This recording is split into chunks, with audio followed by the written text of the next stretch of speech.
ശേഷം medicine ഒഴിവാക്കിയാലും I coffee തുടരണോ? അങ്ങനെയാണെങ്കിൽ പിന്നെ എന്തിനാണ് ഐ കോഫി ഉപയോഗിക്കുന്നത് എന്നുള്ളൊരു ചോദ്യം വന്നിട്ടുണ്ട്. നല്ലൊരു ചോദ്യമാണ്. സ്വാഭാവികമായിട്ടും പല ആളുകളുടെയും മനസ്സിലുണ്ടാവുക ഒരു ചോദ്യം. റൈറ്റ്.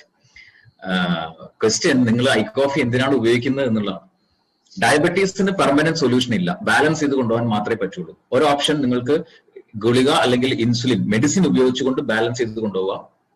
സ്വാഭാവികമായിട്ടും ഈ ഷുഗർ ഡയബറ്റീസ് കൊണ്ടുണ്ടാവുന്ന ആഫ്റ്റർ എഫക്ട്സ് അതിനെ പ്രിവെന്റ് ചെയ്യാൻ ഈ ഇൻസുലിൻ മതിയാവില്ല, അല്ലെങ്കിൽ ഗുളിക മതിയാവില്ല.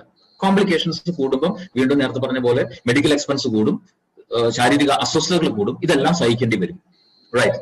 ഇനി കോഫിയാണ് നിങ്ങൾ ഉപയോഗിക്കുന്നതെങ്കിൽ അലോങ് വിത്ത് മെഡിസിൻ കോഫി ഉപയോഗിച്ചു കഴിഞ്ഞാൽ ഗ്രാജുവലി നിങ്ങൾക്ക് ആ മെഡിസിൻ സ്റ്റെപ്പ് ബൈ സ്റ്റെപ്പ് ആയിട്ട് ഒഴിവാക്കാൻ സാധിക്കും. മെഡിസിൻ കംപ്ലീറ്റ് ഒഴിവാക്കാൻ പറ്റും. കോഫിയിലുള്ള മറ്റ് ആന്റി ഓക്സിഡൻസും ഒക്കെ ഉള്ളത് കൊണ്ട് തന്നെ ഈ ഡയബറ്റീസ് കൊണ്ട് വരാൻ സാധ്യതയുള്ള കോംപ്ലിക്കേഷൻസിനെ എല്ലാം പ്രിവെന്റ് ചെയ്യാൻ പറ്റും. മധുരം അടക്കം ഇഷ്ടപ്പെട്ട ഭക്ഷണത്തെ ലിമിറ്റഡ് ക്വാണ്ടിറ്റി നിങ്ങൾക്ക് കഴിക്കാൻ പറ്റും. റൈറ്റ്. ഒരു ക്വാളിറ്റി ലൈഫ്, മെഡിസിൻ ഇല്ലാത്ത ഒരു ക്വാളിറ്റി ലൈഫ് നിങ്ങൾക്ക് തിരിച്ചു കിട്ടും.